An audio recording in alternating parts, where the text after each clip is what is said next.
Welcome to International Flavor, where the truth just tastes better. For today's show, we are joined by someone who is no stranger to controversy, no stranger to standing his ground, no stranger to being targeted by government at the highest levels. Former U.S. Marine, intelligence officer, UN weapons inspector, longtime critic of American foreign policy. Scott Ritter has become one of the most outspoken and unapologetic independent voices in geopolitics. He's been banned from YouTube, had his passport seized by the government, his home was raided by the FBI, all this not for espionage, not for crime, but for speaking his mind, for appearing on media platforms the government doesn't like, and for refusing to toe the Washington line. Tonight, we're not here to rehash old headlines or even to dig into foreign policy doctrine, which I would love to do with him, but we're here for something else. We'll save that hopefully for a second conversation. I've invited Scott here to talk about censorship, which is alive and well in 2025 in America. I want to discuss weaponization of the law, tools like FARA, seizures, bans, raids, being blocked, forfeiture, and a whole lot more. All as a way to chill the dissent, muzzle vocal people, and control the narrative. This show is about what happens when the state treats veterans, journalists, and citizens as threats and then targets them for speaking their mind. Scott Ritter joins us now for a conversation not just about his past, but about his present, his transition to alternative platforms. It's about whether his battles with big tech and Big Brother are really behind him, or if they're just getting started. Scott, great to have you here. I know your schedule is packed and your voice is in demand. So thank you for taking the time to meet with me today. I am very much interested, and I'm a former attorney for many years, a former interpreter in the same organization that you worked in years ago. I may have actually met you, but I worked in the escort division. On the other side of the, Dulles Airport, there is where I was. Anyway, I would like you, if you wouldn't mind, to tell me the story first, if you would, about being banned from YouTube. Well, I'm back on YouTube right now, but for a while, Yep, I've been watching. Just so you know, I watch your videos. I watch pretty much all of them, and I enjoy your rants. I liked especially the one. Do you still speak Russian? Yet. No, I speak very poor Russian. I took 2 years of it in college. At the same time, I played football and drank beer. And honorable. Look, you were part of the on-site inspection agency. You may have met Lieutenant Colonel, later Colonel Larry Kelly, Marine Corps. He was at the headquarters and then later on, but when on-site inspection first started up, he was not just one of the team leaders, but General LaJoy, Roland LaJoy, the director, had picked him to be the number one guy in charge of the linguists, making sure that they had top quality linguists going in to implement the president's treaty. And the Marine Corps, in their infinite wisdom, had plucked me out of 29 Palms, California, as a first lieutenant in a world full of lieutenant colonels and colonels, and threw me in there to fill a major's billet, that was supposed to be a Russian linguist billet. And I showed up at in Washington, D.C., reporting for duty, and they had no idea what to do with me. First lieutenants did not belong in this organization. We were too junior, too inexperienced, too stupid. But you also may have met Paul Nelson and Tom Brock, who were also two very experienced team leaders, experienced Russian foreign area officers. And when they found out that I was unemployed, they said, "Do you want to be on our inspection team?" I said, "Not just yes, but hell yes." And they said, "Okay, go down, go down to DIA. I guess there was an inspector's course being put together and help them put that together and all that." On my way out, I bumped into Lieutenant Colonel Larry Kelly, United States Marine Corps. And just everybody who knows Marines, first lieutenants view lieutenant colonels as God. And the lieutenant colonel says, "Lieutenant," you stand to attention. And he comes up to me, he goes, "Who the hell are you?" I said, "I'm Lieutenant Ritter." "Why are you here?" I'm reporting for duty. He said, no. What do you think your job is? I said, well, I was just tasked by Lieutenant Colonel Nelson and Brock to, I was going to go on their inspection team. He said, do you speak Russian? And I look at him and he starts firing. His nickname was Pulemyot, machine gun. Oh, that's because he spoke so fast. And he came at me with every word in the Russian vocabulary. And I, in my best 2-year college Russian, said, Извините, пожалуйста, можно повторить и говорите медленнее, я не понимаю. And he goes, you don't speak Russian more than damn. I said, I never said I did, sir. He said, you're fired. I'm kicking you out of this organization. You're a disgrace to the Marine Corps. You're a disgrace to the service. You will not embarrass General LaJoy. You will not embarrass the Marine Corps. You will not embarrass this agency. And I thought I was done. Long story short, I ended up being the first inspector on the ground in the Soviet Union, dispatched as part of the advance party to Vodkinsk in June, 14 days before the treaty entered into force. I beat Colonel Kelly on the ground in the Soviet Union by 2 weeks. But before I went over there, there's a number of reasons, a long story how I got to that. But Colonel Kelly also realized I didn't speak Russian very well. So they sent me to a 2-week specialist course, specially designed for me and one other non-Russian speaking person. Stupid Neil, another legend. But they gave us this elderly Russian lady, immigrant instructor, senior instructor at Defense Language Institute, and said, you need to get them up to speed. And so every day we'd punch out of office at 3:00 and go up and take 3 hours of instruction at Fort McNair. And she would just, work with us. And when we graduated 2 weeks later, the day before I was supposed to leave, she was in tears, not tears of joy, tears of shame. She said, I have betrayed my country. I have failed my country. I was supposed to teach you how to speak Russian, and you can't speak Russian at all. And off I went to the Soviet Union. I picked it up over time. I mean, I can understand Russian. There's a video that's out there of when I went to Chechnya, and Ramzan Kadyrov surprised me and asked me to address 25,000 Chechen soldiers in Grozny live. And I was not prepared for it at all. And they assigned me a Russian lady to be my translator. And as we're walking up to the microphone, she had no idea this was going to happen to her. She's not a professional translator. She's just whispering to me, please don't make me do this. Please don't make me do this. Please don't make me do this. I'm like, well, what the hell do I do? I said, don't worry, I got this. I strode up to that microphone with all the confidence that only a stupid Marine could have. And I proceeded to give a 7-minute speech in the Russian language to 25,000 Chechens, who fortunately, most of them didn't speak a word of Russian. Therefore, they didn't understand how bad I was butchering the Russian language. But that speech is on the internet. My wife to this day won't watch it because she's ashamed to say that I've been married to her for 34 years. She is a professional linguist, and that I haven't advanced my skills at all. So that's a long way of saying I don't speak Russian very well. Well, your 2-week course, I had 1 year at Defense Language Institute after the basic course. So I had a year basic, and then 3 years later, I had a year of the INF treaty course. I went to the NATO School of Russian in Garmisch 3-4 times. I did a lot in the INF as it was winding down on the escort side in the United States. Over in Tyler, Texas, where they would smash up our Pershing 2s.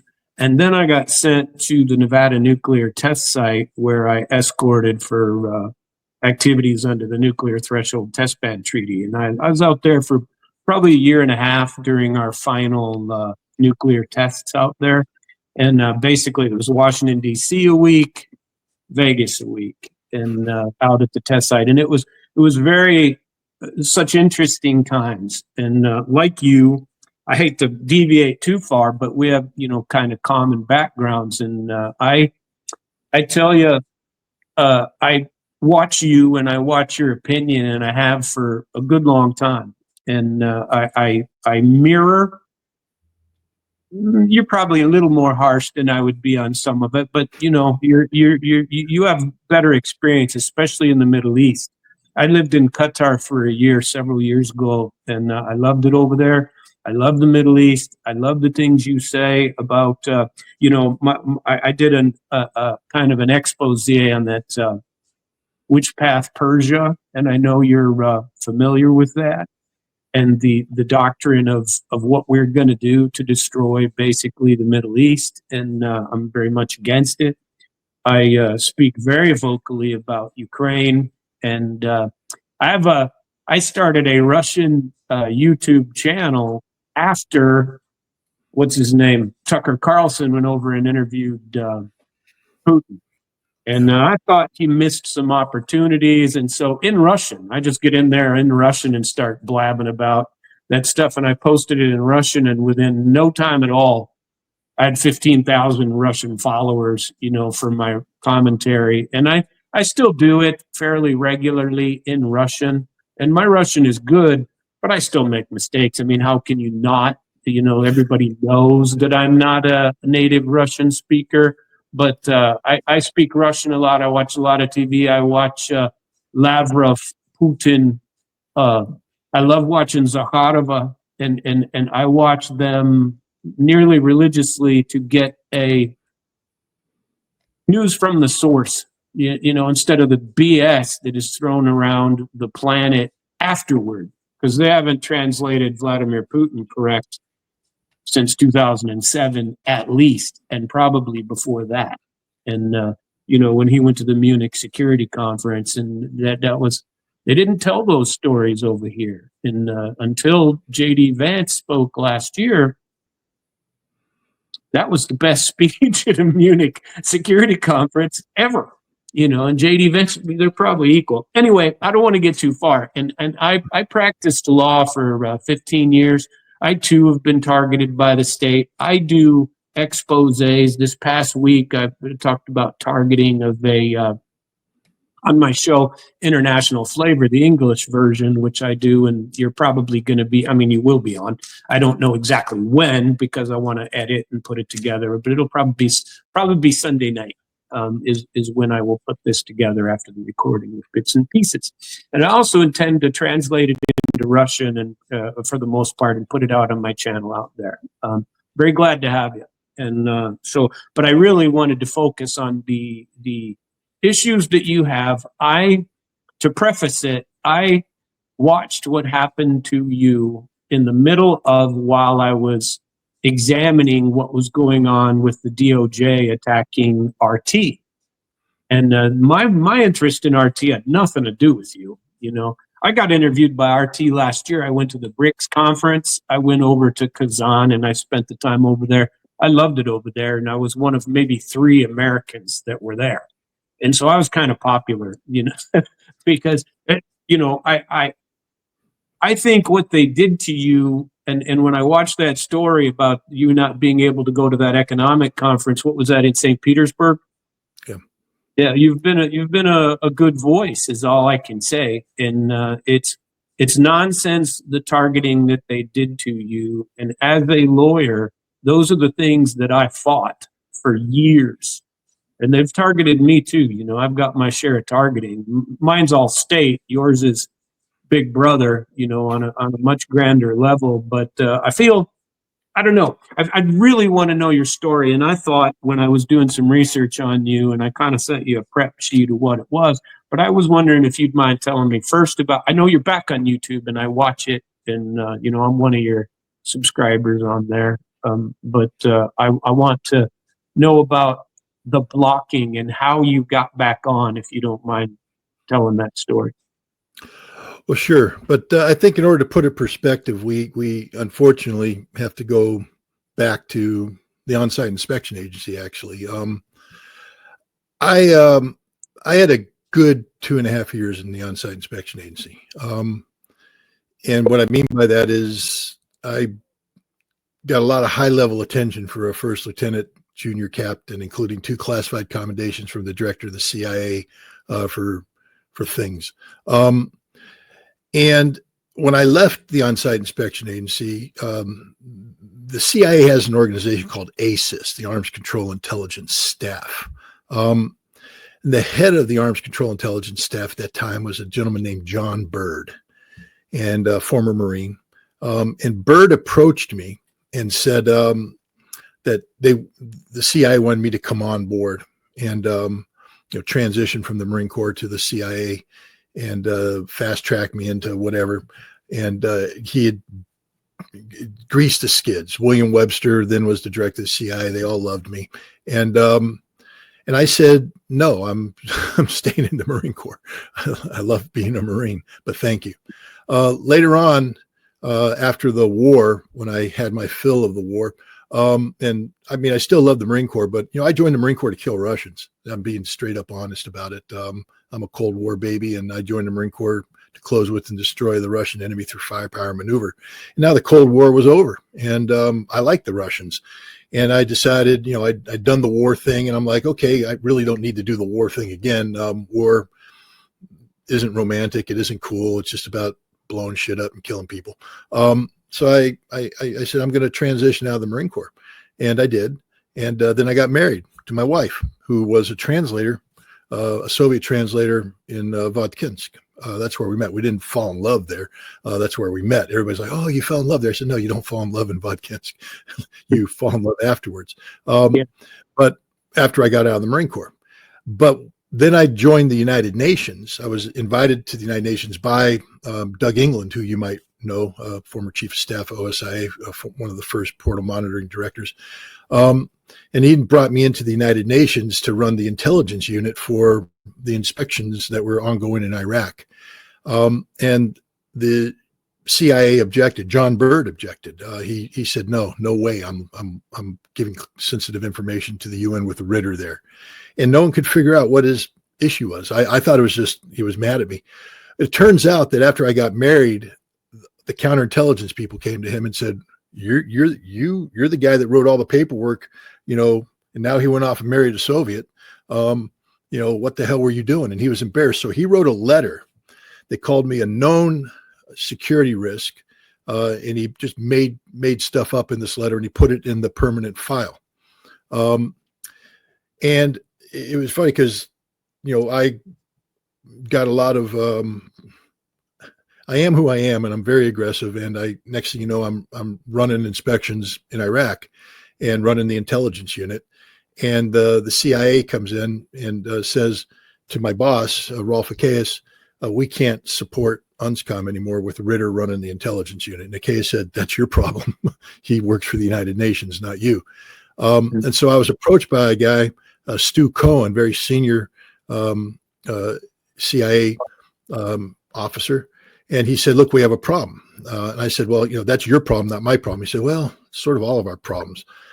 And he said, I don't know how to proceed. I said, look, I don't know what you're calling a security risk, but why don't you do an in-depth background investigation and inspect everything, investigate everything.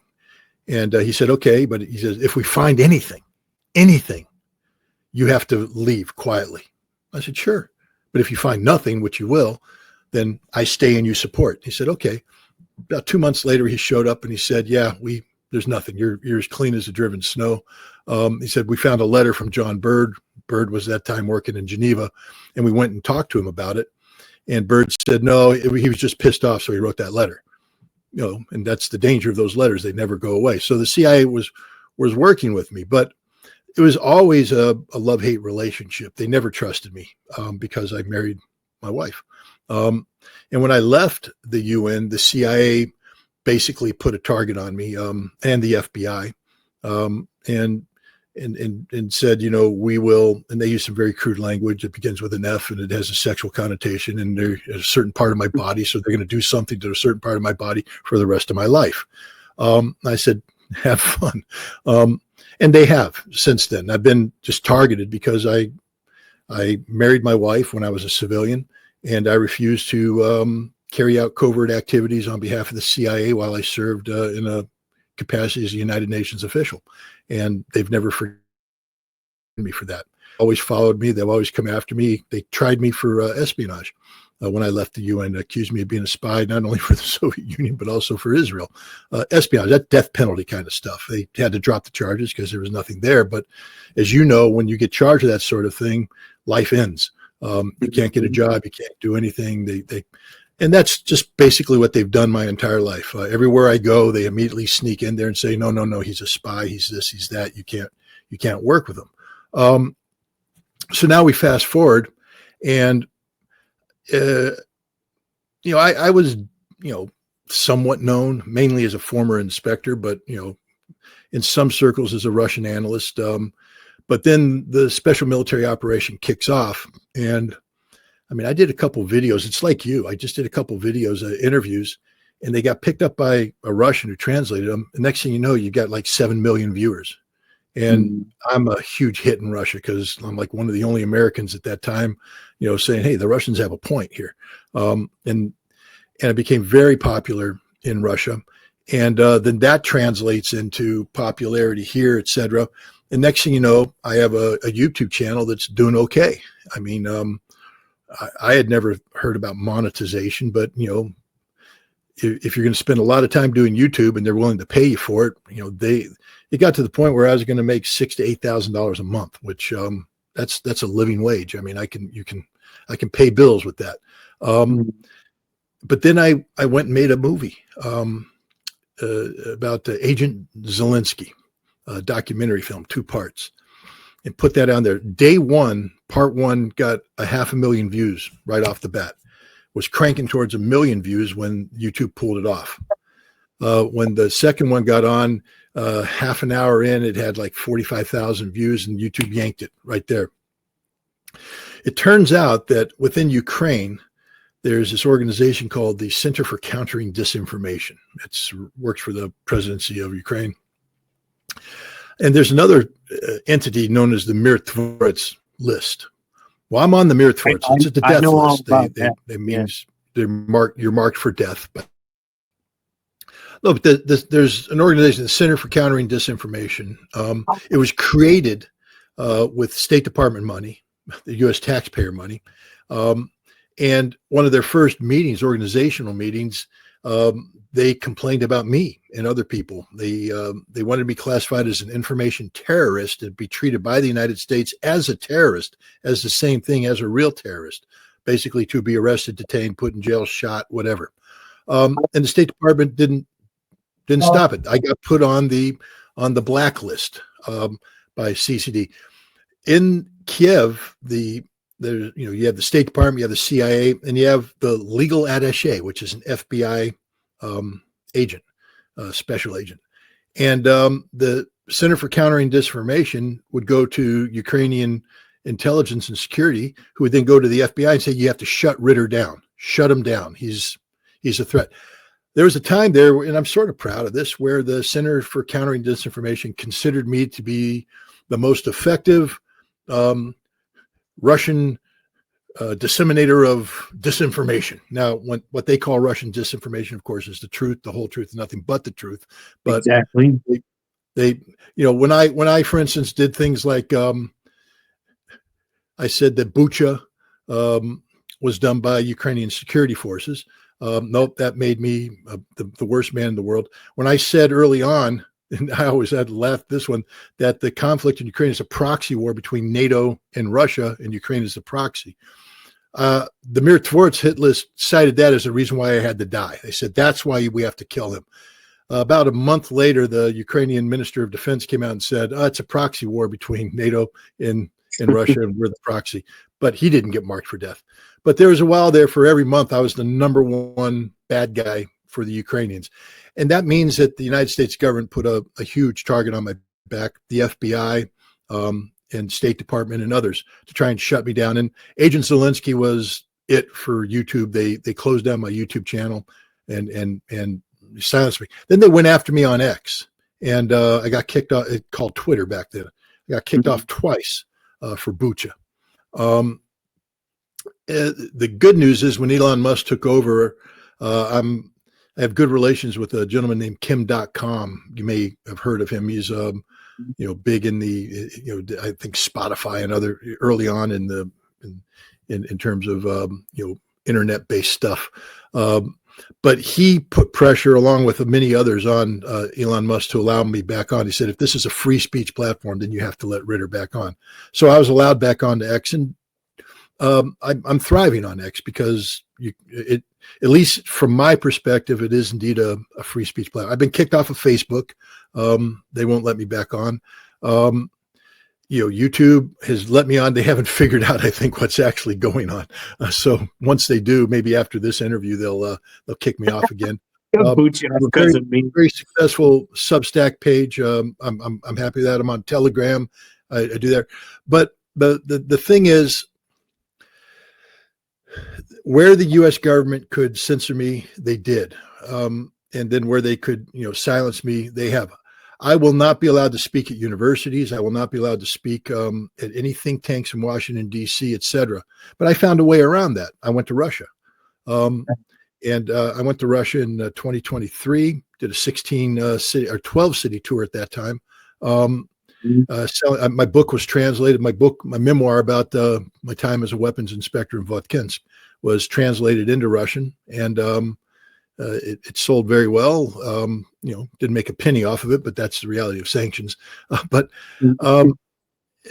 I also started writing for RT and for Sputnik, in addition to writing for the American Conservative, Consortium News, Truth Dig, the Washington Spectator. These are all American-based outlets, ranging in their political ideology from liberal to conservative. But then what happened is the American outlets started getting pressure. The Americans Conservative, they literally just called me up and told me that three of the articles I wrote made their top 10. One of them was #1 for the year before. And they were so happy that I was one of the lead reasons why their subscriptions are going up and they're And then their donor base was told, no, you can't hire Ritter anymore. And they fired me. They let me go. The same thing happened with Truth Dig. I'm writing articles for them that are their best performing articles on their webpage. They were told by their liberal, monetary base, you can't do Ritter. He's Putin's puppet. And there goes that. I start traveling to Russia and, and again, very successful trips, a lot of attention in Russia and coming back. The goal of going to Russia was to capture the Russian experience. I hadn't been in Russia since the end of the INF treaty. So, that was the Soviet Union. Well, so, they wouldn't let us. They wouldn't let us go back up to that. They denied visas. I had visas denied for quite a few times. But now they're more than happy. But I got to go back to Votkins. That was fascinating. Meet some of the former Soviet, my Soviet colleagues. But then I went back in December of 2023, January 2024. I did a soiree through the Special Military Operation Zone, Crimea, Kherson, Zaporizhia, Donetsk, Lugansk. And I was stopped. The first time I went to Russia, I got pulled out and was held for 6 hours. And they interrogated me.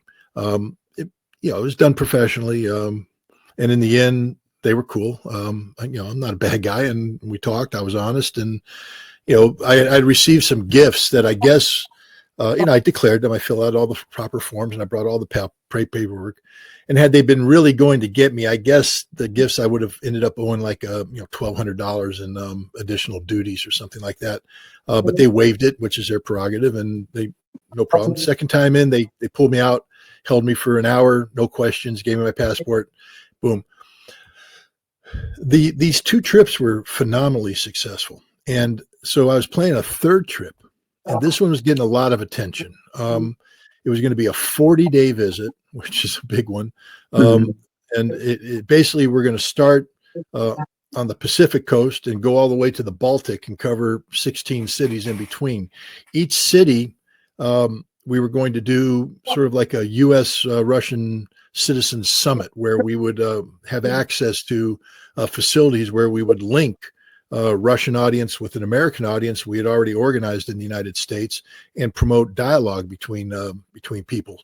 And then I was invited to the St. Petersburg International Economic Forum, which is huge. It's bigger than Davos, and more important than Davos. And you need to remember, this is at a time when the Biden administration simply wasn't talking to the Russians at all. Yeah, that's a huge mistake. Huge. Oh, it's a giant mistake. But and so I was starting to break through the efforts by the Biden administration, by the U.S. government, to deny the reality of Russia to the American people. And next thing I know, I'm getting ready to board the airplane. I don't mean to cry, but we had spent between $40,000 and $50,000 preparing for this trip. Myself and my American colleagues, my money. All the people out there going, "Hey, you're taking Russian money." I don't take a freaking dime from the Russian government, and I won't. It's not that I, don't like their money. It would corrupt the integrity of the effort. We raised money through donations here, and all that money was lost, gone, because of the U.S. government. I was getting ready to board the aircraft, and 3 armed Customs and Border Patrol agents came up, seized my passport, provided no explanation whatsoever, wouldn't give me a receipt. They just said the State Department ordered this done. I tried to contact the State Department. No answers. I'd send certified, registered mail. They'd sign for it, which means they got it. No answers. They wouldn't even acknowledge it. Later on, when I did get a lawyer, the U.S. government started to play coy. Did he lose his passport? No, you seized it. Does he have a receipt? No. Well, then we have to do an investigation. He has to fill out a form to investigate, so we can investigate how he lost his passport. So I didn't lose my passport. You took it from me. But, so they're playing this kind of stupid games. Yeah, but if you lost it, you should be able to go apply and get a new one, and just go, "Hey, I lost my passport. Give me a new one." And, look at you. Which I did eventually. Well, the thing is, I'm very careful. This ain't my first rodeo, and I will never falsify a federal document. I won't falsify any documents, but I won't, especially a federal document. And to call my passport lost is a false declaration. I didn't lose it. It was taken from me. And so when I applied, finally, after they refused to answer, and I figured the Trump administration's in now, I submitted it and I called it stolen. I said my passport was stolen. I provided all the documentation of how the Customs and Border Patrol stole my passport. They issued me a new passport. So apparently they agree that it was stolen by Customs and Border Patrol. So this is pretty recent, obviously, because Trumpster had it happened last month. Last month. Well, good for you. But meanwhile, I'm still doing appearances. I'm getting ready to run a program called a project called Operation Dawn, which was, back in 2024, I was very worried about the potential of nuclear conflict. Just so your audience understands, the CIA, not Scott Ritter, not that crazy, wacky Scott Ritter, the CIA estimated that there was a greater than 50% chance we'd have a nuclear war last fall. That's how tense things were. So it's not a game. And I recognize this. I recognize the danger. So I started a project called Operation Dawn, that basically a challenge to the American voters. What would you do to save democracy, to save America, to save the world through your vote in November? And the idea was to get the issue of stopping a nuclear war and promoting disarmament back on the agenda. And we were very successful, but too successful. The problem is, I got raided on August 7th. Tell me that part.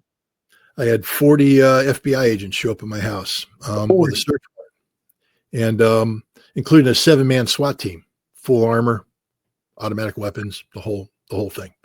And that bothered, because I saw him approaching the door, and I've got 4 dogs, 3 ankle biters and 1 elderly female, all of whom are friendly as hell. But I've heard stories about SWAT teams going in and dogs growling or barking. And so I said, you can't come in I got to put my dogs out back. I said, well, you can't go in the house. I said, I'm going in the house. I'm putting my dogs out back. You can shoot me if you want to, but you ain't shooting my dogs.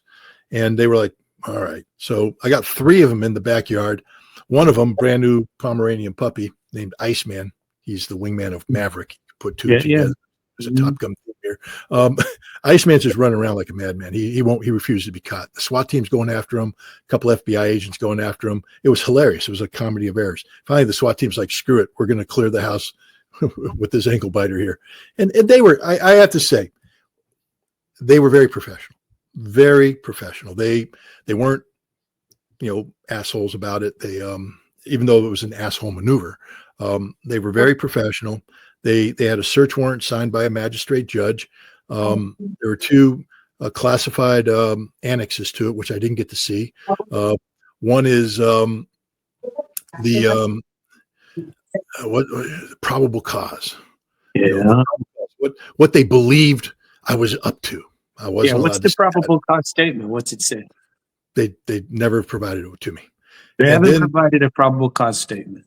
No. And the other thing they haven't provided to me is what they expected to find through the search, because that's the other thing I have to say. Because we have probable cause. How do you get a warrant if you don't have that and haven't provided that? Well, they have two classified. These were classified annexes. They wouldn't give them to me. Yeah. And so, but I'll get to that in a second. And so I came in. I said, "Well, have field day."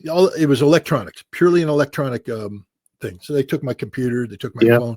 They took the gaming computer used by my daughters. They took my wife's two iPads that she uses for watching Netflix. Took a handful of flash drives. They left a whole bunch of flash drives. They took two hard drives. I'll get to that in a minute. Because when I had old laptops that no longer became functional, I kept the hard drives because on the hard drives a bunch of documents. Right. So I had I had this hard drive reader that I could plug the two hard drives in so that I can still access the data on that hard drive and all that. And they took those, and then they went downstairs and they were rummaging through my file drawers. And when I left the United Nations, I knew the United States was lying about Iraqi WMD, and they were manufacturing because I watched them do it. So I took my archive with me. I took all the documents. Some of the documents were provided to the United Nations by the United States government. And they would say things like secret, releasable, UNSCOM. UNSCOM means United Nations Special Commission. Mm-hmm. It was secret while it was in the hands of the U.S. government. But the moment they give it to the United Nations, it becomes unclassified because the United Nations is not a repository of classified information. No United Nations official has a U.S. government security clearance, and you can't store classified documents in the United Nations. When the FBI was first trying to arrest me back in 1998, the CIA General Counsel wrote a letter to the director of the FBI saying, no, because they were trying to get me because I traveled to Israel with the permission of the CIA with a U2 film marked secret, releasable, UNSCOM. And then I would work with Israeli photo interpreters to assess the imagery to find where Iraq could be hiding weapons of mass destruction. And the FBI said, "Oh, you're a spy. You committed espionage." I said, "The hell I have." Every role I took over there, I wrote a letter to the CIA asking for the role, knowing where it would go. We had a whole agreement on how it would be handled in Israel. But the FBI was just out to get me. But that letter, said, no, it's unclassified. And I told the FBI here, I said, it's not classified. We've been through this before. You guys tried to arrest me and charge me with espionage the first time around. It's not. But they called the U.S. attorney for the Northern District of New York, and they said, no, we have to seize all these documents. And so they took 22 boxes of my files, the total archive, the archive that proves that the U.S. government was lying about weapons of mass destruction. That's the archive. Whenever people keep saying, why, were you able to tell the truth and get the U.S. government? Because normally when whistleblowers tell the truth, the U.S. government discredits them and all that. I said, well, A, I was the only guy that did the job from 1991 to 1998. B, I ran the intelligence unit for the United Nations, which means I knew everything the world knew. And C, I got the receipts. No one, people could say, all right, Seymour Hersh is a famous Pulitzer Prize winning journalist. Yeah. So Seymour Hersh was doing a story on me for the New Yorker, and he was talking to all of his U.S. government, contacts that he has. And they're all saying, Ritter's a liar. Ritter exaggerates. Ritter's this, Ritter's that. And he's like, oh, so he called me up and said, like to interview you. I said, okay. And he told me later, he said, when I was coming up for the interview, the working title of the interview in my mind was Scott Ritter is a liar, meaning that my job was to prove that you were a liar, because that's what all my CIA sources said. And then when I talked to him, I gave him all this data, answering all those questions. And he said, when I left, I thought that the title was changed to Scott Ritter's a big fat liar, meaning I got you now because you're just literally, you dug your own grave, too much detail about a lie. But then he got back to the CIA and he's like, I just got some follow-up questions. You said that Scott was lying about this. Yeah. Well, Scott says there was a meeting at State Department on this date. Was there a meeting? Yeah. Scott says it was on the 7th floor. He gave a room number. He gave the time the meeting started, and he gave the people who were at the meeting. You were at the meeting. Yeah. And Scott said that the following things were discussed, and he had a document to prove it. Yeah, but Scott's taking it out of context, and Seymour stopped him right there, and he said, wait a minute. You told me Scott Ritter's just making it up. Turns out everything Scott Ritter says is true. And now you want to get into contextual stuff. And what I had told him is everything that I talked about, every subject I dealt with was an issue that I created, I ran, I organized, I was the liaison. How can I take my own work out of context? Only somebody else can take it out of context. Anyways, he changed the story and basically said, every word you told me was the truth, the whole truth and nothing but the truth. And it was, but it wasn't just the truth. It was truth that could be backed up with receipts, the memorandum that were written, all the things. A lot of those, not a lot, but some of them were marked secret, releasable, unscom. And this is what the FBI objected to. So they took all those documents. I'll get to that in a minute. But now I've had the FBI raid me. It turns out that the FBI raid was part of a larger Department of Justice driven plan that sought to create the impression that the Russians are once again trying to steal the American elections.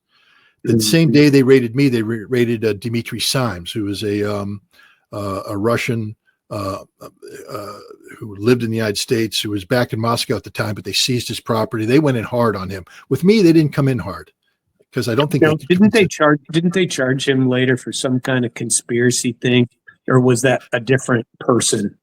They charged him. They actually charged him with crimes. Yeah, I downloaded those from the Eastern District of New York, and I've checked those out in relation to RT. But proceed, thank you. Right? No, he got charged with something because he was an employee of RT. He was in Russia and all that kind of stuff. But with me, when the FBI came to my house, I said, "Why are you here? Why don't you just tell me what you want? I'll be more than happy to take you to wherever you want." Give it to you. Yeah, I have no problem. I'm not hiding anything. They said, well, we're here because of the Foreign Agent Registration Act. I said, so you think that I'm in violation of that? And they said, yeah. And I said, well, here's the important thing, guys. It's only a crime if I knowingly fail to register. Otherwise, it's not a crime. No crime has been committed. And the way it works is that the FARA unit at the Department of Justice will write me a letter. It says, "Dear Mr. Ritter, we think that you're operating in violation of the Foreign Agent Registration Act. These are the things we think are happening, why you're in violation. And, we request that you register." Then what happens is I get to go back and say, no, this is what's happening, da, da, da. And then we get to go to court. And then the judge gets to decide, and then I can appeal. And then once it's all done, if the court come back and said, nah, what you're doing is FARA related, then I can register and it's done because it's only a crime if you knowingly fail to register. And the only way you can find out if you have to is by the FARA unit sending you a letter. And do you know they haven't issued any since 2022 to anyone because they're public information and they are not on their website? Yeah, no, but they raided my house, accusing me of FARA violations. And so they do it. I also know at the time that they opened up a grand jury investigation on me here. So they opened up a grand jury investigation, and everybody's like, "Oh, you're in trouble." I said, "I'm not in any trouble. They can investigate all they want. There is nothing here." At the same time that they took down my house and Dmitry Simes' house, they took down the house of a RT producer in Miami, and they treated her very, very roughly. I downloaded that one too. I've read it. Yeah, and so you saw what they were looking. They were looking for covert communication, but they spent a long time interrogating her about me, about her relationship with me. And actually, later on, I was able to talk to her, and I said, "Have we ever met?" And she goes, no, but I called you all the time. And I said, "Oh, you're that Daria." She said, "Yeah." And I said, "Oh, okay." Because she would be the producer, call up saying, "Hey, could you do this show? You know, this person wants you on at this show." And sometimes I say, "Yeah, I'll do that show." Sometimes I say, "No, I can't do that show." Or sometimes I'd say, "I'm not the guy for that topic. I'm not comfortable, talking about that." Or I'd say, "That's political during a political season. I'm not a big fan of, getting too political during a political season." That's the way the cookie crumbled on that. But they took her down very hard. They were looking for covert communications mechanisms. They specified what they were looking for and how they were looking for it. And that's what they were supposed to be finding on my computer, because apparently they thought that I had this. Probably, I think, is what's in there, because I read her probable cause, and I'm guessing that it was pretty much the same. Covert communications, that she was covertly communicating with me. Well, how did you get her probable cause if you couldn't get your own? Don't know, because mine won't hold water. If they gave me my probable cause, I'd shoot them out. I'd stuff them. It wouldn't work. You'd sue them for 1983 violation. I'd go straight to the judge and get him to shut it down. So they kept it classified. So anyways, they stopped me from traveling to Russia. And now they've accused me of being a Russian agent in an election season. They're basically accusing me of committing treason. I mean, even though that's not the charge that's put out at there, but the thing is, they paint you with this brush. And so now everywhere you go, people are like, I mean, even the Russians who knew I wasn't a Russian agent. I'll give you a funny story. One of the things that the FBI was apparently worried, because they were talking to me. I said, I didn't lawyer up. I know people say you got to lawyer up, be smart and all that. I'm not going to lawyer up because I'm not committing a crime. It doesn't matter, Scott. They'll pin it on you anyways. I'm not going to lawyer up. If I lawyer up, it's when they actually charge me with something. Yes. Good idea. And so, I'm like, ask me everything you got. And I told him right after, I said, make sure, what is it, a 702 or whatever the number of the form is. I said, make sure you put in there, Scott Ritter is cooperating. I want you to write that down 26 times. Scott Ritter is cooperating, fully cooperating, answering every question, not being hiding or anything. Scott, what's your password? Hey, there's my password. I didn't make him go and do their thing. You want my password? I'm not hiding a damn thing. You want my phone password? I gave you my phone password. You want my computer password? But I gave them all my passwords, because I'm not hiding anything. Because they'll get them anyways. I mean, eventually they'll get them. Right. So, and then you look suspicious. And I'm like, nope, I ain't suspicious. So they're coming at me. And finally I see them, and there's a male and a female agent, and they're sort of talking to me, and then they start looking at each other. And I said, guys, you got more questions and you're not asking me. This is bad. Ask me the question. You're looking at each other. There's something you want to say, but you're not saying it. So finally they open up a folder. It's 2 years of intercepted emails. 2 years of intercepted emails. So they've been intercepting my emails, then my phone calls and everything. And they pull out and they go, with what warrant for that? Who knows what they, but they pull out something. Back in January of 2023, I was getting ready to write a big article on Russophobia for my Substack. And I was going to the Russian embassy. I was invited to be a guest for Russia Day. And I mean, why not? Get to meet the ambassador, get to meet, the defense attaché, you know the business we used to be in, the cocktail circuits. That's one of the best places to get information. I'm not in the intelligence business anymore, but since no Americans are going to these events, I decided that the best way to become the most informed American about all things Russia is to go to the events that those people who are supposed to know about Russia aren't going to. So I went there and I would talk with these people, and they want to talk about, not about classified things, but to learn about Russia, to learn about their point of view. And the Anatoly Antonov, who was the ambassador at the time, was very concerned about Russophobia. So I was going to go interview him about Russophobia. And while he was unavailable at the time, so I met with his deputy and some others. But they said, look, Anatoly Antonov has written an op-ed piece, but no American outlet. Normally when a Russian ambassador writes an op-ed piece, the New York Times will courtesy publish it, or the Washington Post will courtesy publish it. Nobody will touch it. And I said, well, let me read it. And so this was funny. So the guy goes, all right. And he comes up and he gives me a flash drive. He hands me a flash drive. And I go, what are you doing? He goes, the op-eds on there. I said, "Are you high? Do you honestly think I'm going to walk out of the Russian embassy with a freaking flash drive that you gave me in my pocket? You know who's right outside there? There's Secret Service. There's FBI taking pictures. I ain't going anywhere near a flash drive, even though, I said, email it to me because they're going to read my emails." Well, they read the email exchange. But anyways, that's sort of the funny aspect of how ridiculous this thing goes. But they accused me at that time of collaborating, of taking instructions from the Russians about this article that I wrote, because I received an article written by Anatoly Antonov, which I adapted and included in my article. But I went back to it and I said, you're missing some emails here. I said, because there's an email that goes before that where I write them saying, "My name is Scott Ritter. I'm writing an article on Russophobia." How can they direct me when I'm the one who initiated the contact and defined the four corners of the parameters of the cooperation? They can't. So, so we've got this thing going, but they think that I'm working for the Russians. I'm writing articles and getting compensated. I mean, RT and Sputnik, if you write an article, gets published, they pay $250 per article. The going rate for an article here in the United States is between $300 and $500. So they pay below going rate. But that doesn't mean that I'm an agent of Russia. It means that I wrote an article for a media outlet and I got compensated for the article as published.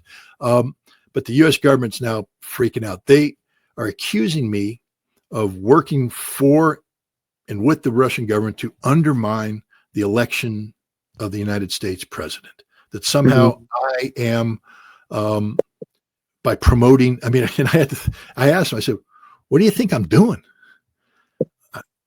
I'm trying to stop a nuclear war. Very upfront about that. How's that interfering with the election of the United States? How is demanding that all candidates take into consideration, a disarmament profile that the Russians don't even support? No, it's not like I'm taking Russian. The Russians are the hardest ones to convince because they say, we don't trust America. We don't trust them. We don't. No, and you know what? Rightly so, I'll say. Yeah, rightly so. But I'm sitting there going, all right, but we're going to figure out how to make you trust us. But first, I have to get us to agree that we want to make you trust us. We have to, because the New START treaty expires in February. When it goes away, there's nothing left, and we have an arms race and all this. So, anyways, I'm doing all this, but the FBI is accusing me of being this big bad Russian agent. And this is serious stuff. As I said, a grand jury was opened up. I mean, you don't open them up haphazardly. You know this, former. Right. And the other thing is I can't travel anymore. And the other thing is the Russians started to doubt me, meaning where there's smoke, there's fire. And I'm like, well, I'm not a Russian agent. And they're like, yeah, but why is the FBI coming after you? I mean, and it was uncomfortable because I was invited to go to the embassy in September, and Anatoly Antonov wouldn't meet with me. Normally he's like, "Hey Scott, how you doing?" Da, da, da, da. And he was just avoiding me like the plague. And this is a month after the FBI raided my house. I mean, so that was the goal, I think, was basically to collapse the work that I was doing. Collapse your influence, to target you for exactly what they've done to you. And my response to them was a big F you. I mean, I don't know.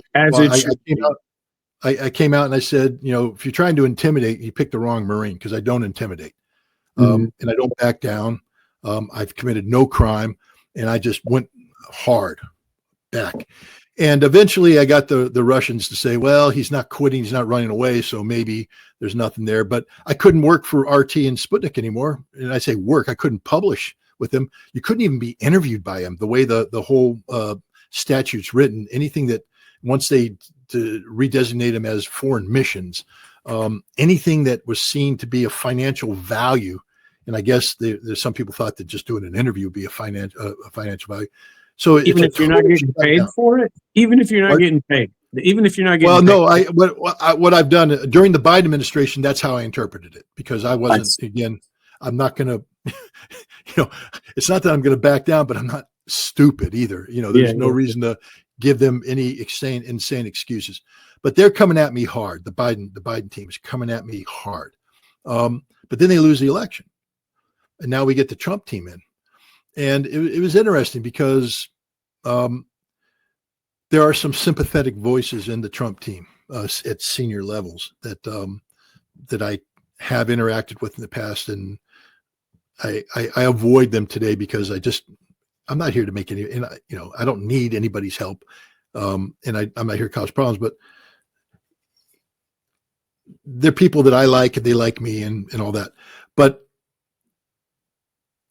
I was told that, that my file was put on Kash Patel's desk for review.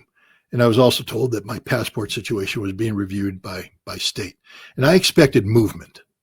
And there was just no movement going on. On the passport, I told you I finally took matters in my own hand, but they no problem. I mean, I put in for expedited service and I got it. Last week, the FBI came into my house. Really? 2 FBI agents. For what this time? One of them was carrying a box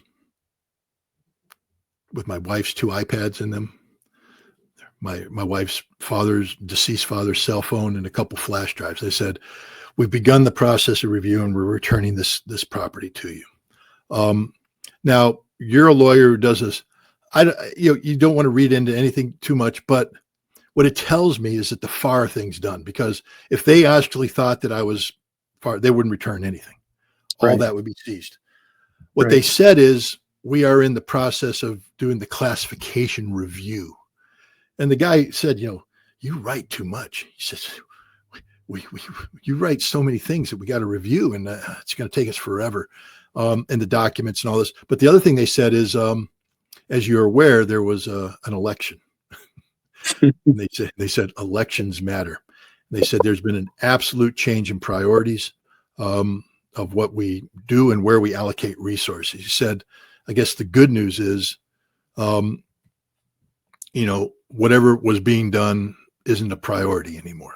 He said, but the bad news is all the resources that we had, all those FBI agents that came to my house, they're not doing that stuff anymore. They're doing other stuff.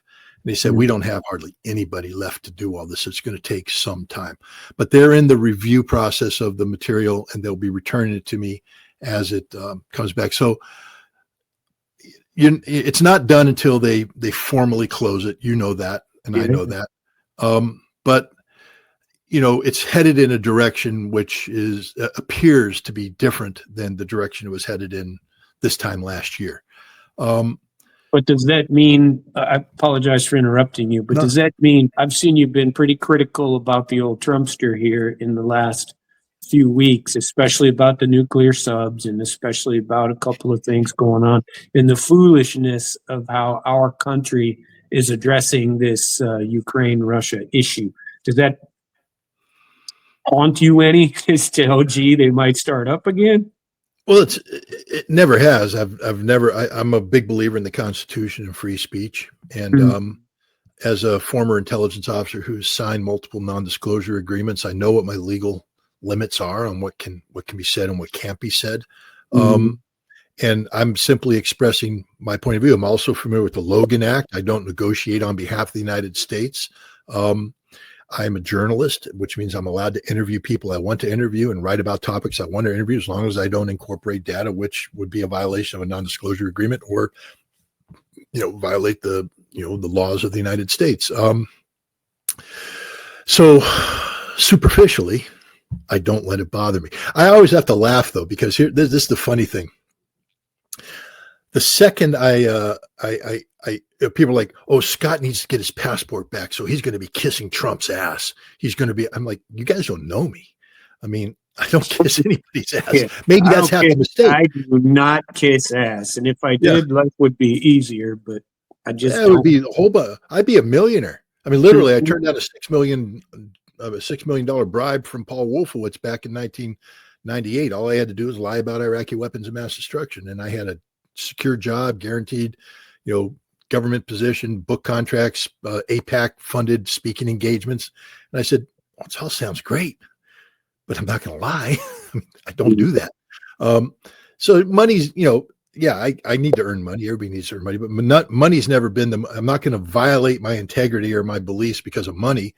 And I'm not going to allow anybody to intimidate me. So here I am at a moment when one would think I'd want to keep the Trump administration happy. But that's not how this works. If you're going to be somebody who says they're going to speak truth to power, then speak truth to power, regardless of, who the power is. And right now, no, the Trump administration is, in my opinion, is making tremendous mistakes, and I will continue to call them out. I also will continue to believe that Donald Trump and his administration was sincere when they talked about defending free speech and not politicizing or weaponizing law enforcement, weaponizing the intelligence services. I would have to believe that right now the FBI legal attaché in Kiev is probably not as active as he once was, because what he was doing was illegal. And so I don't think the Ukrainian government has the interface with the State Department, the CIA, and the FBI that they had to target me. When I was in Crimea back in, I went to Crimea twice, once in May of 2023, the other time in February of 2024.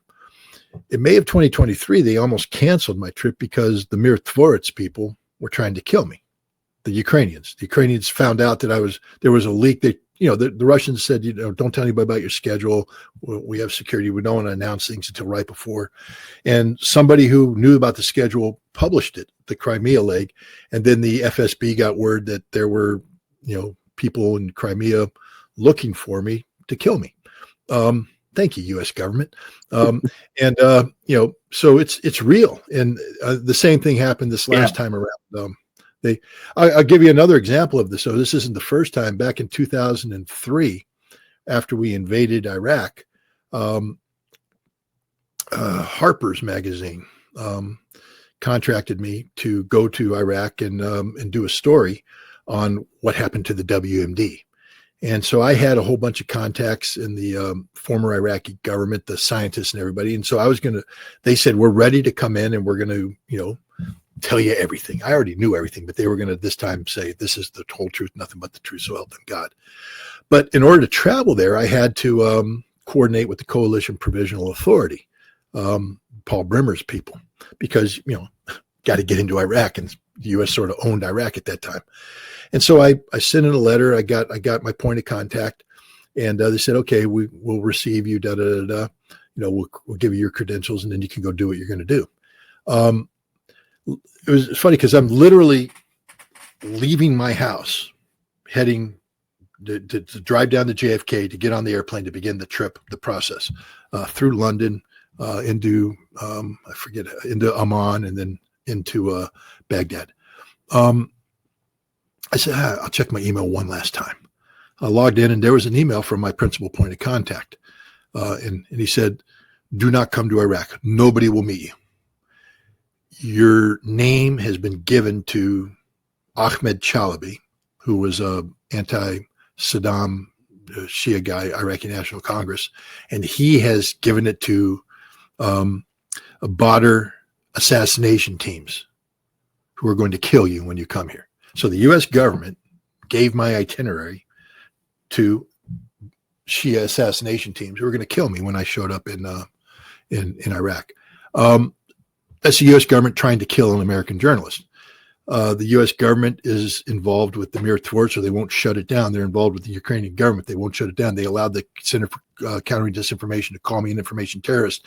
They haven't demanded that they take my name off and other journalists and American politicians off this assassination list. It's a real assassination list. As you know, people are killed. Oh, yeah.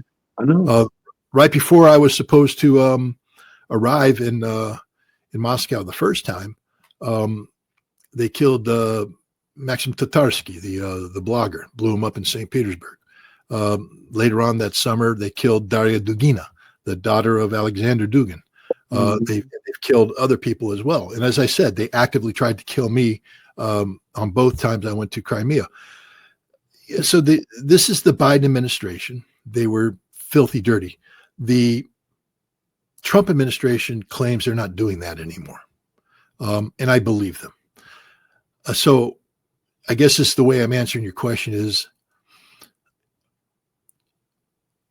I'm not watching what I say because I never operate that way. And I'm not afraid. Under the Biden administration, I would say things and I sort of expected what to happen. I really did. Me going to the to the St. Petersburg International Economic Forum, this was going to be a big platform, and I was going to be featured there. And then I was going to spend 40 days, 16 cities. I mean, it was a great trip. Sakhalin, Kamchatka, the whole works. I mean, all the way down to Kaliningrad. And each place was going to have a U.S.-Russian citizen summit where we were going to be doing a live broadcast. We were going to rip apart Russophobia. We were going to shred it.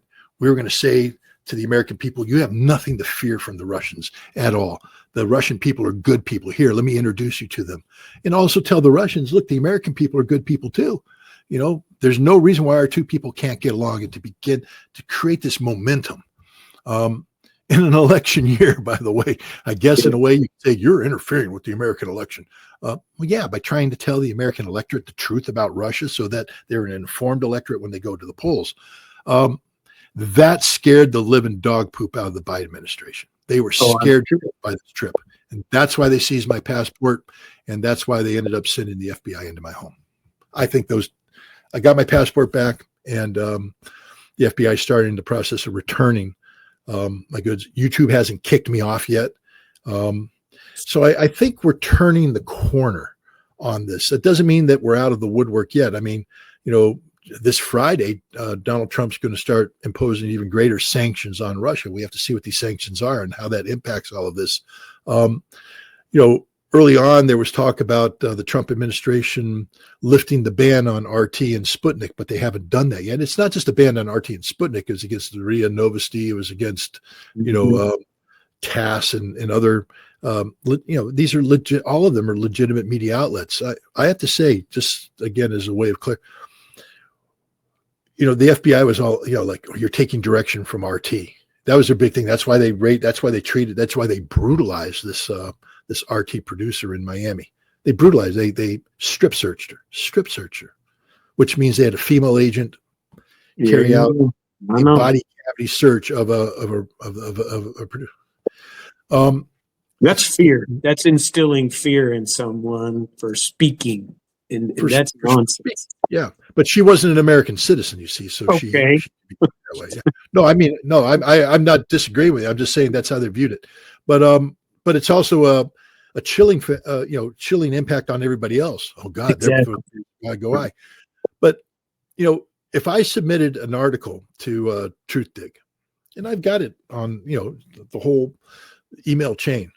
I mean, they came back, they wanted changes, you know, oh, you can't say this. Our producer, you know, our editors are worried about this. And I'm like, no, you know, what's your sourcing for this?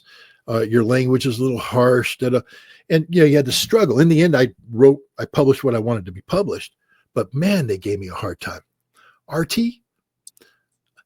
they're like, I'd call up and say, hey, I think I want to write about this. Okay. And I'd submit the article. Scott, on page 4, you spelled this word this way. Is that a unique spelling? Is that how you meant to spell it? Or so no, it's just misspelling. I'm a Marine. I apologize. So do you mind if we fix the spelling, please? Then they publish the article as is. RT's editorial touch was feather light. Didn't touch it. Sputnik the same way. Feather light. Consortium News, Joe Loria, who I love to death. He has a harder editorial touch than they do. Consortium News, American Conservative, very hard editorial touch. So this notion that somehow the Russians were directing me is absurd. I wrote what I wanted to write, and they hardly touched it. They just published it because they're a legitimate media outlet, a legitimate source of information. And they actually, I can't say they don't have an editorial agenda. Everybody has an editorial agenda, but they never once messed with anything. The only time they stopped me from publishing an article is when I wrote an article after the 2020 election in which I said it was stolen. And I said, you know, the evidence of it being stolen is, you know, they did it in what I would call not unconstitutional ways, but extra constitutional, changing the laws, you know, getting funding from Google and all. And I laid it all out in there, and they came back and they said, we're not going to run that. We're not in. we can't run this one. We're not getting into the election was stolen game. I sent it to Consortium News, and he said the same thing. Nah, not touching this one with a 10-foot pole. Literally a week after both of them turned it down, it was Newsweek, I believe, or Time Magazine came out with the cover story. How we stole the election. The Democrats bragging about everything I had researched on my own and written about Google providing money and how they were changing the laws for all this stuff. They were all bragging about it. This is how we stole the election. This is how we guaranteed Biden would win and all that.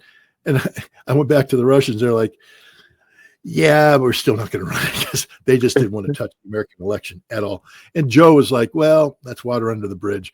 But that's the only time that RT ever said, we're not running something. And it wasn't because it was critical of Russia. It was because of their political sensibilities. They didn't want to be writing about stolen elections. They just, because of the politics of it. And you can understand that.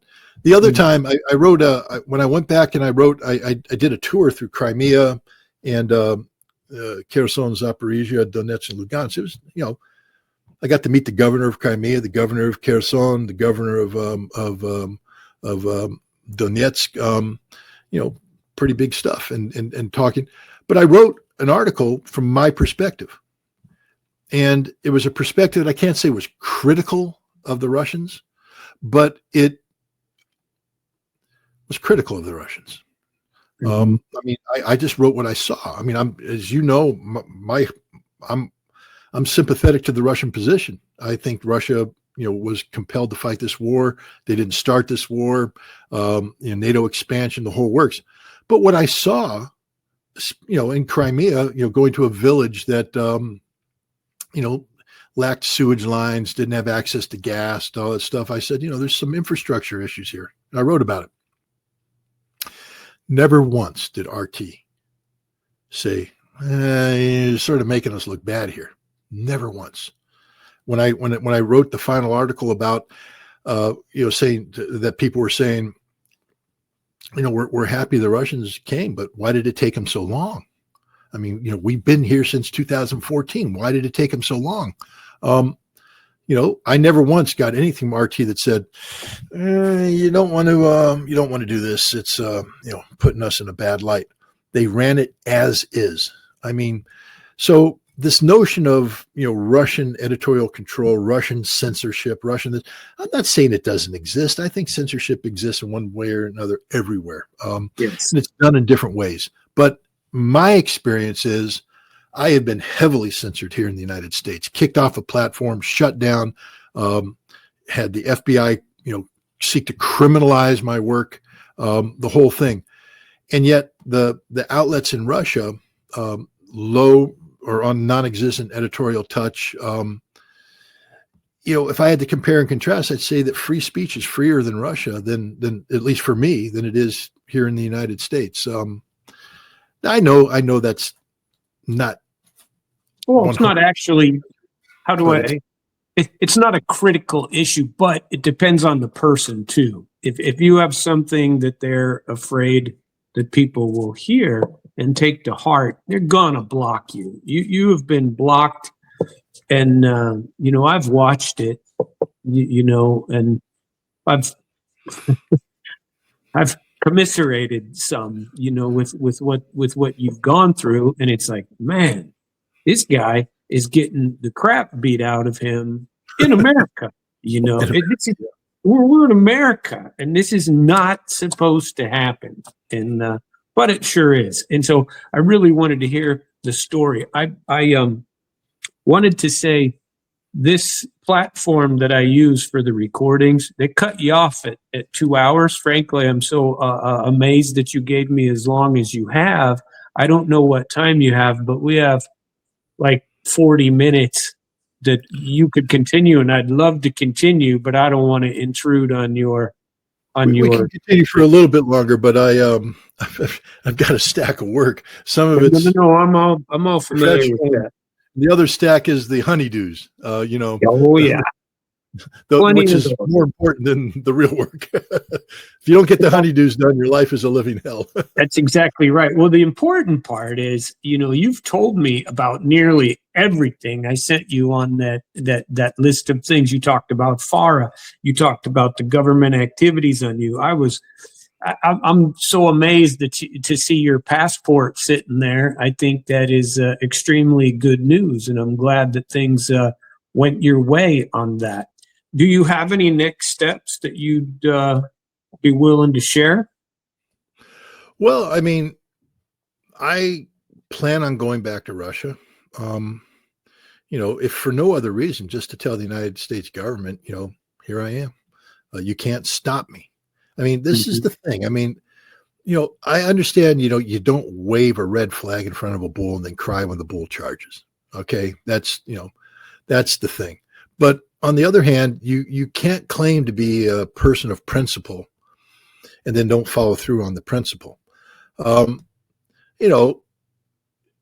If I go back to Russia, when I go back to Russia, it will be for to make a point, to continue the work. I had a program I called Waging Peace, and basically I described it. Waging peace is to go to Russia and instead of waging war, treating Russia as the enemy, to go over there and learn about the Russians. It gets a little romantic at this point in time, but I truly am in search of the Russian soul.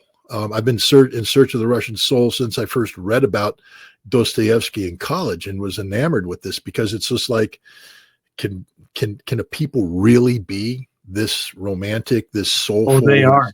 Of course they are. But I'm an American. I'm not. I mean, like I said, I'm just as red, white, and blue as it gets. Water off a duck's back, baby. Ha ha ha. Life Pick is up cool. and move on. Where well, there's the troubles behind me. Got to go. Moving forward. I went to Podkinsk and I met these people, and I'm just like, there's something to this Dostoevsky thing here. There's a soul here, but how do you define the soul? And then when I went back, I made that one of my objectives is to do that. And so I was on a path of discovery.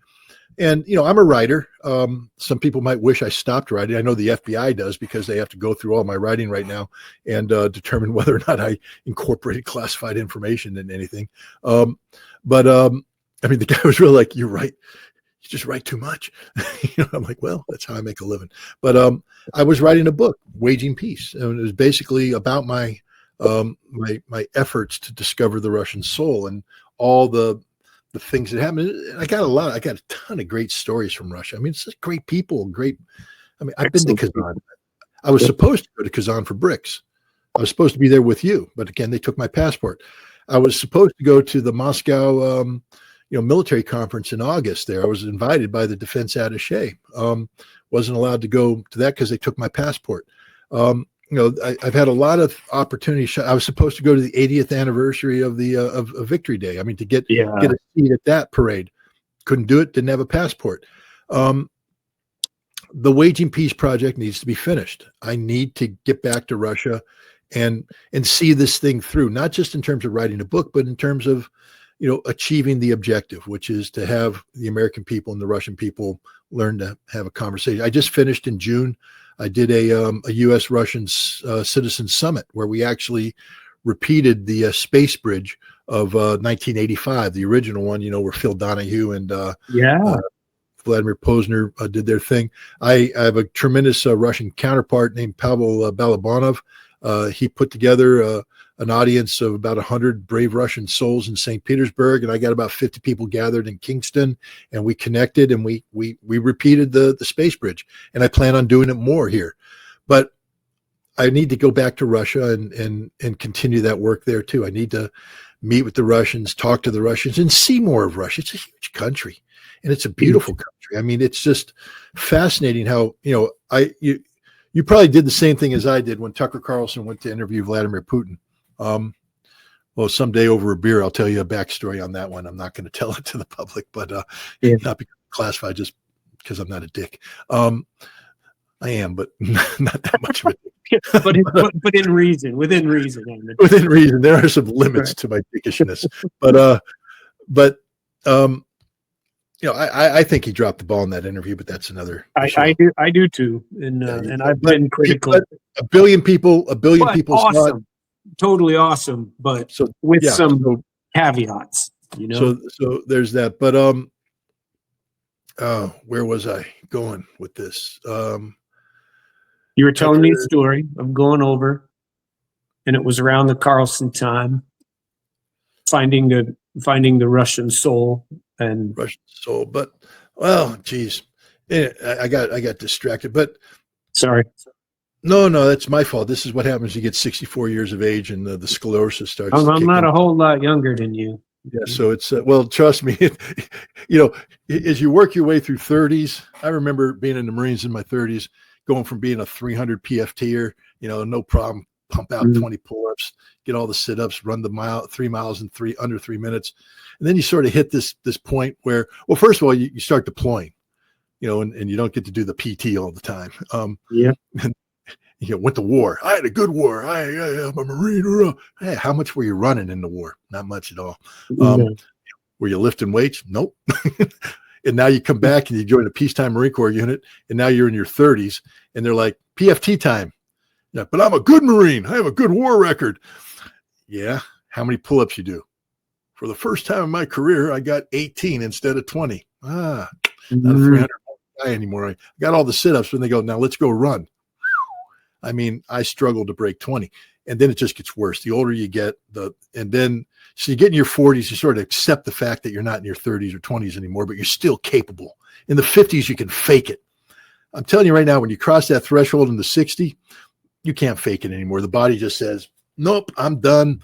I crossed it in June of this year. I hit the 6-0. You hit so you know what I'm talking about. Just wait. Yeah. You're going to see what took a decade to deteriorate is going to deteriorate in a year. On my 50th birthday, on my 50th and my 55th, I rode my bicycle 50 miles on those days. God bless you. And but I didn't do it on my 60th for quite a few reasons. Number one, I'm in Florida, and you have a death wish if you're going to do that in Florida, and so it didn't happen. And I was a little bummed about it.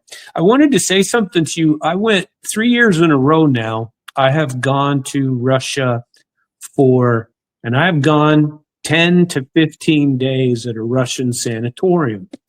And I tell you what, the people that I've met and the people that I've talked to, and when you go to those, it is their healthcare. I could do analysis of these things, and I just love it. And I'd love to do it this year, and I haven't picked one yet for what to do. Go outside of Moscow, or where do you go? Oh, way out. The first time I went to a place called Bakirova, which is in Tatarstan. The second one was actually in Kyrgyzia. It was on Lake Issyk, which was awesome. Yep. And then I went to Bashkir near Ufa, which I went to a very nice place called Yangantau. And it was fantastic. And we don't have anything similar to that cost. No. And if we did, it would cost you $30,000, to do it for 10 days. And they get it as part of their annual benefit from their employer or the government or wherever. And it's very, very useful. And it includes all your food. It includes all your stay. And it cost me $500, $450 for 2 weeks. Somewhere, all your food, all your medical, they do a full medical workup before you go. And you're with doctors, urologists, you're with, we are getting older. And so they try to keep you healthy. And this stuff is important, and they got mud baths. They got istochniki, hot springs. They have hot springs that you sit in, and you go from hot springs, and I just love it. And the culture stuff that you are talking about, if I may offer my services at all, I'm pretty fluent yet in Russian, and I do pretty damn well.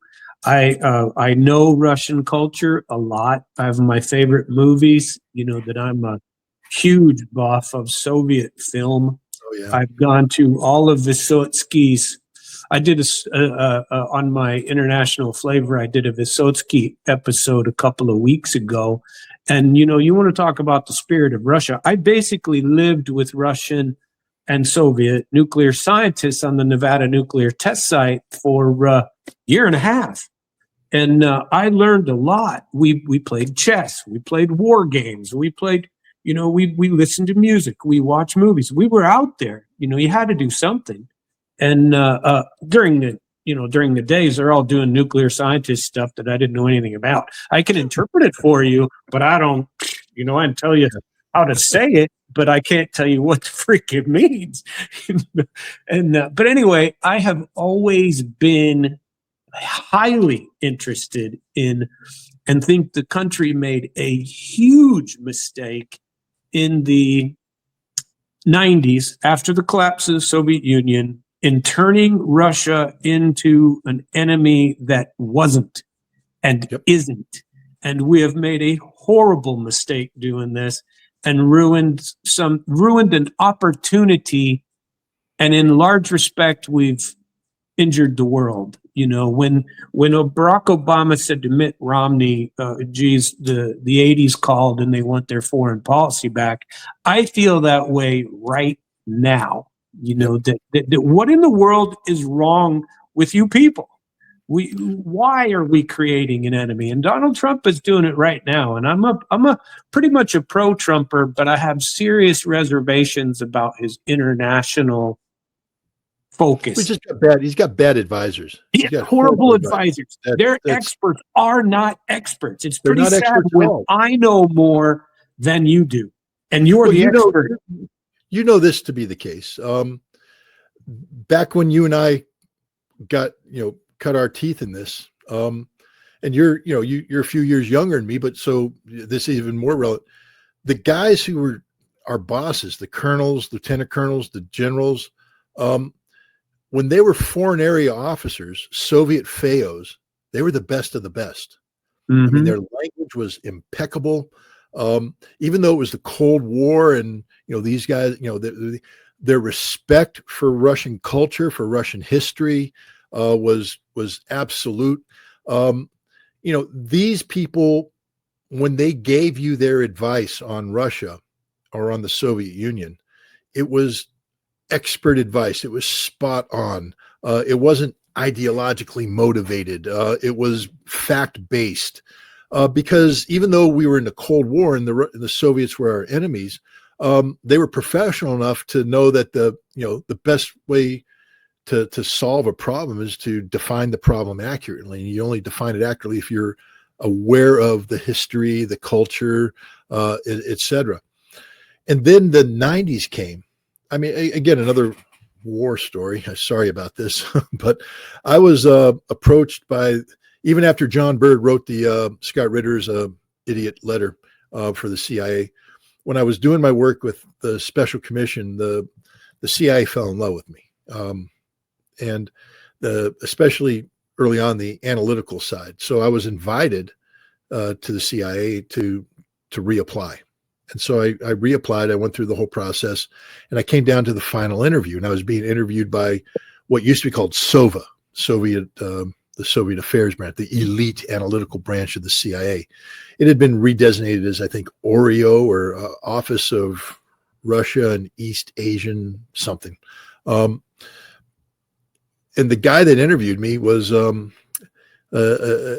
mid-level management guy named Mike Morrell.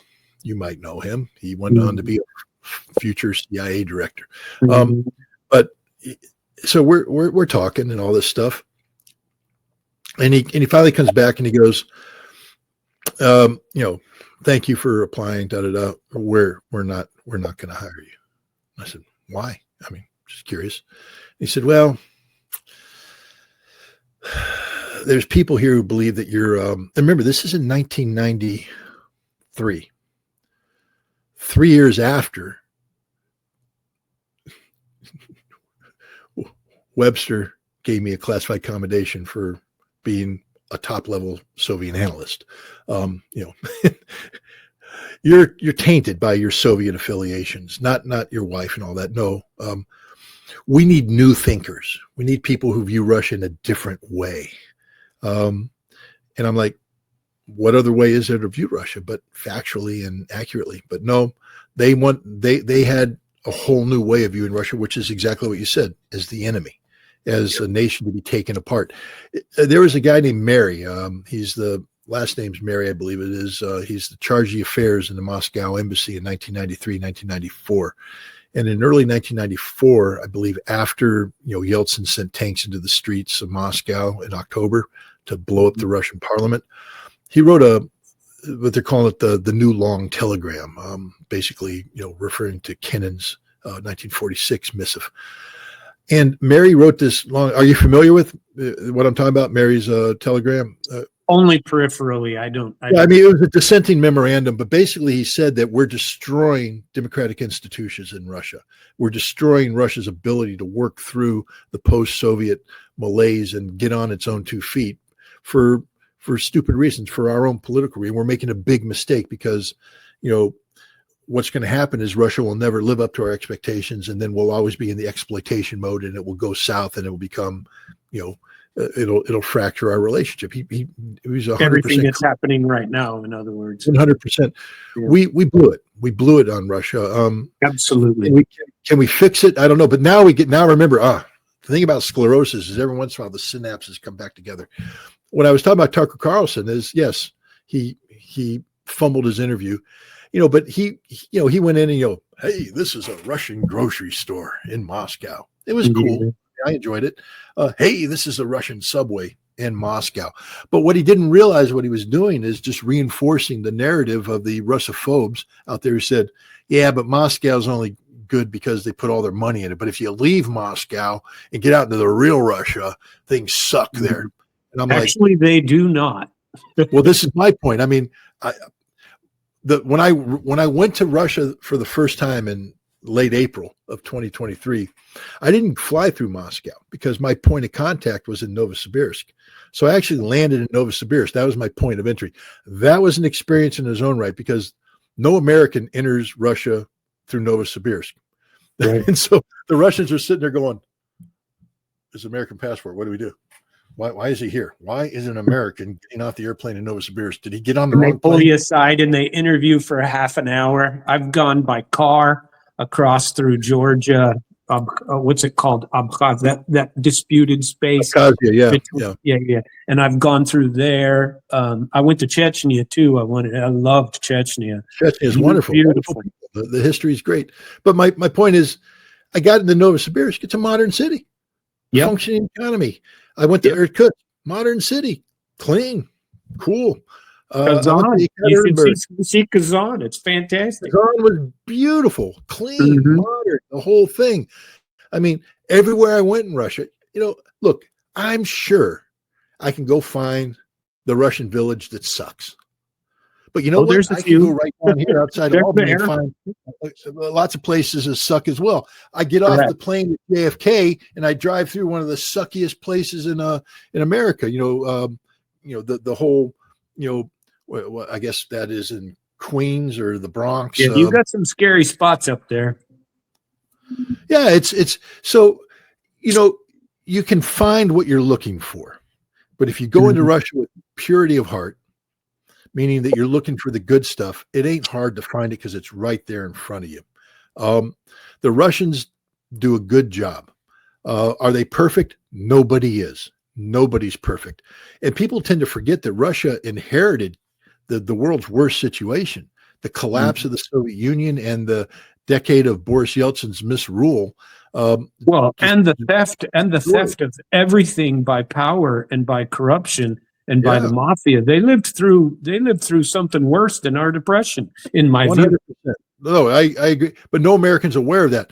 We all I love when people, Vladimir Putin's horrible. I said, well, if you saw the Russia of 2000 and you see what Russia is today, and if you met the Russians of 2000 and meet the Russians today, in 2000, the Russian people had fallen out of love with themselves.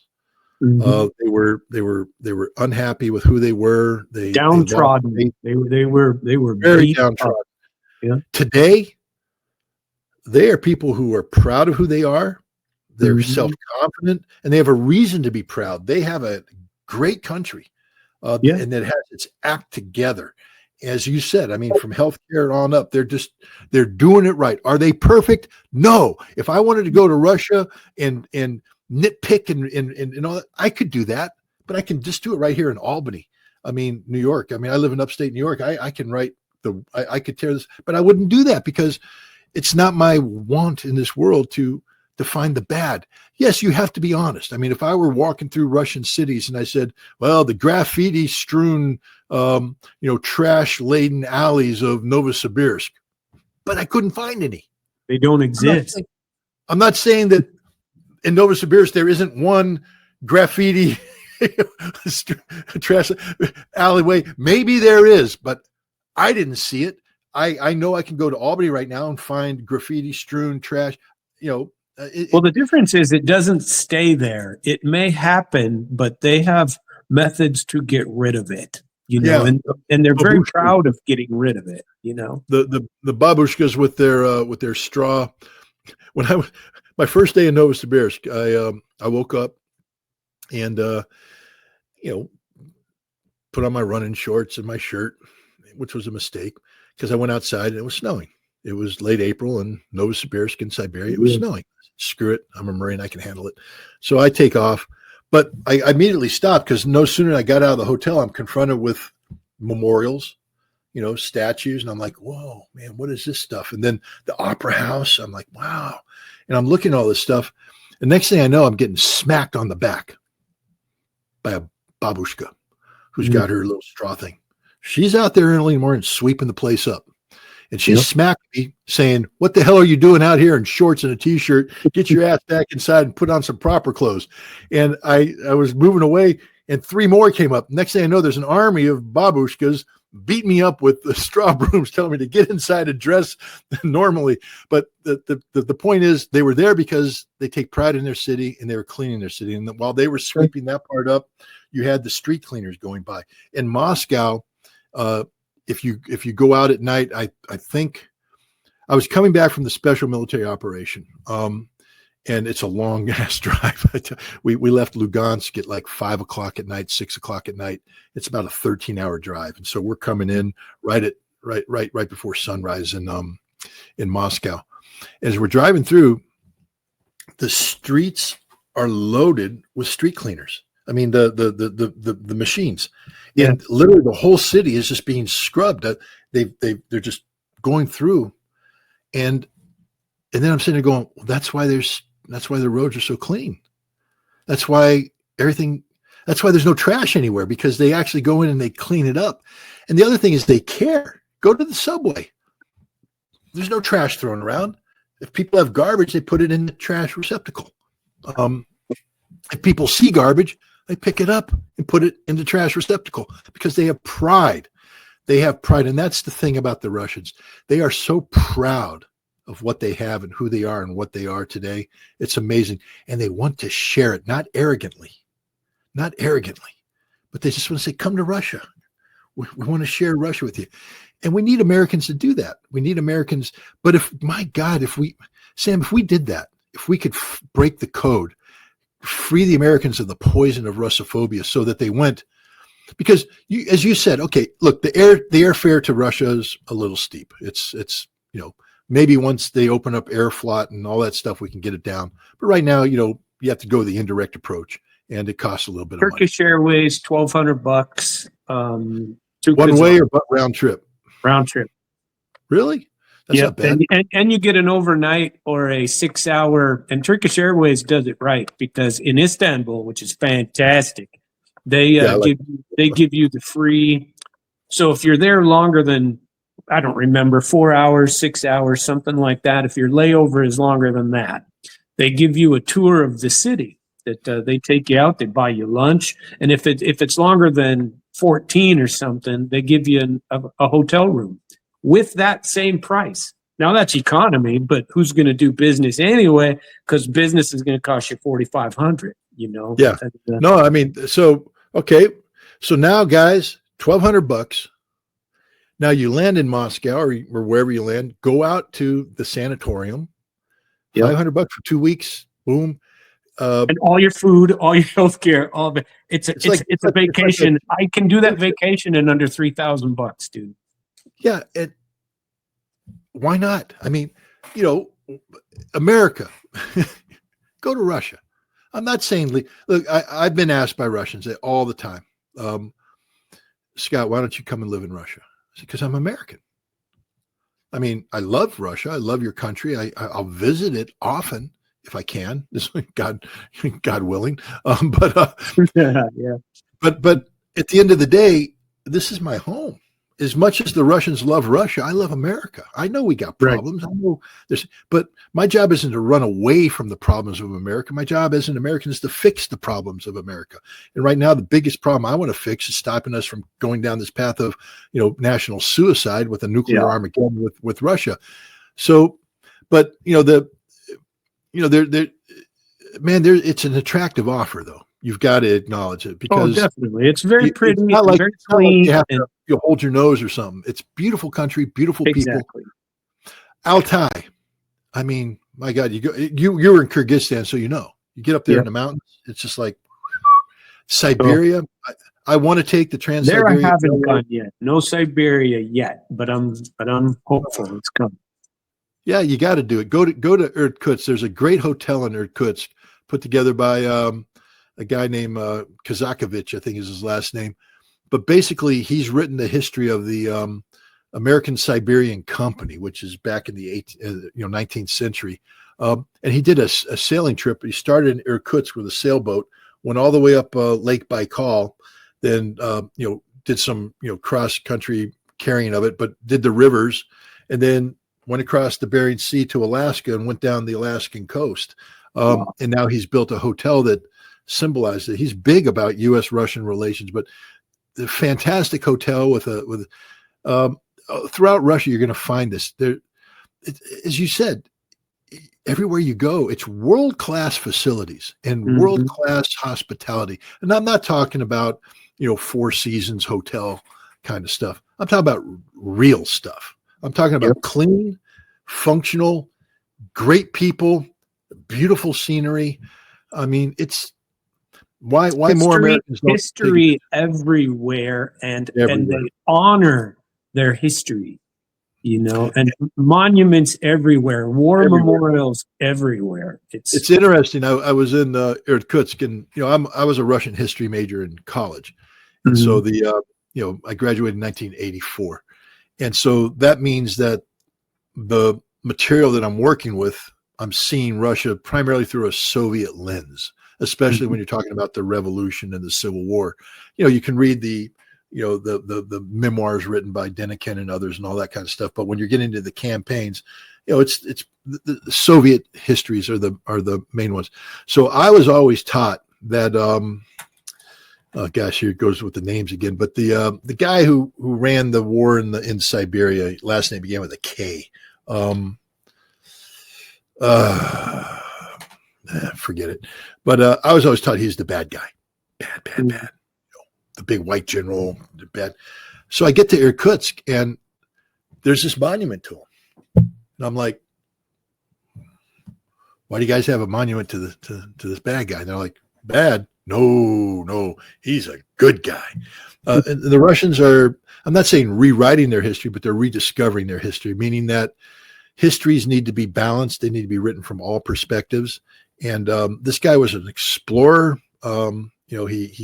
He was, he did a lot of great things before the Civil War, and they say that he was betrayed and all that stuff. So the thing about Russia right now is it's a land of history, but it's also it's a land that's rediscovering history. Who it is. Right. It's right outside of Moscow, not right outside, 2.5 hours outside of Moscow is the city of Rzhev.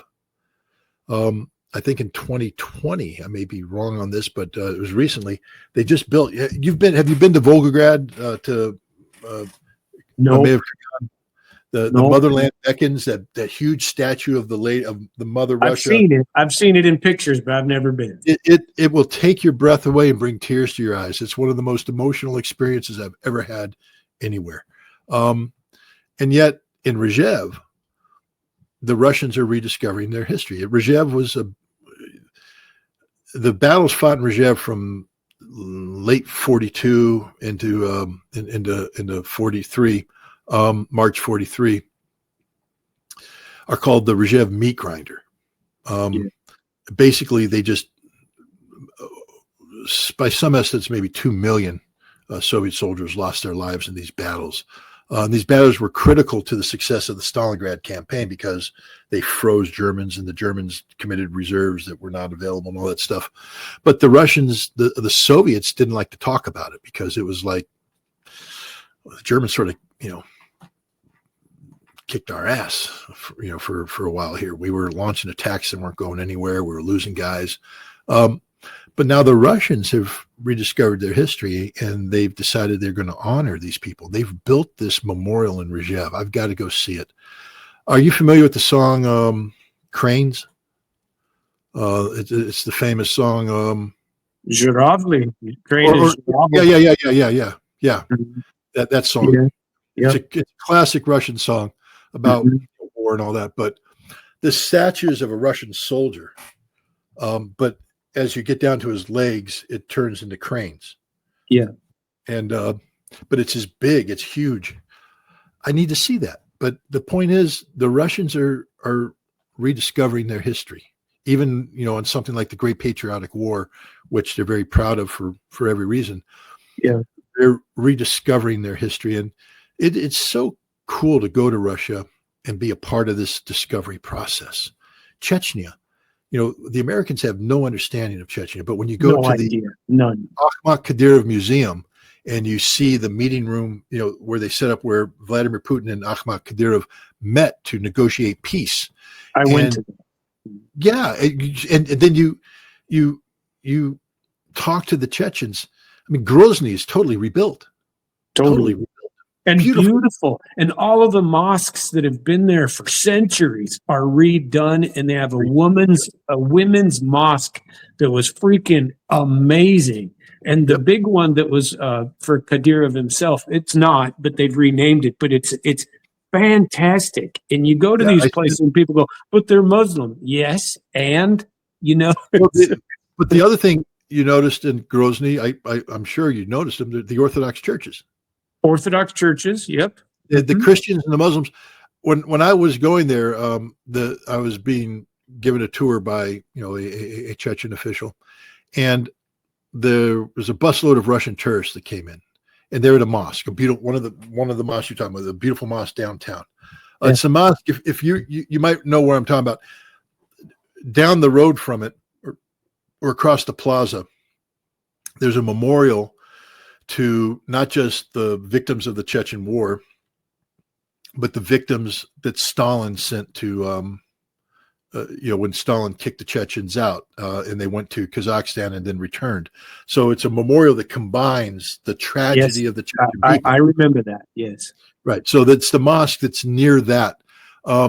So we're there, and these Russian tourists come out, and there's these two girls that are, Russian girls are beautiful. There's no doubt about that. No doubt. But they're pulling the stupid TikTok crap. I mean, they're, sitting there wearing clothes they shouldn't be wearing at a mosque, and they're posing in front of the mosque and jumping up and flipping their hair, and the other girls filming it, and they're doing it over and over again, making a spectacle of themselves.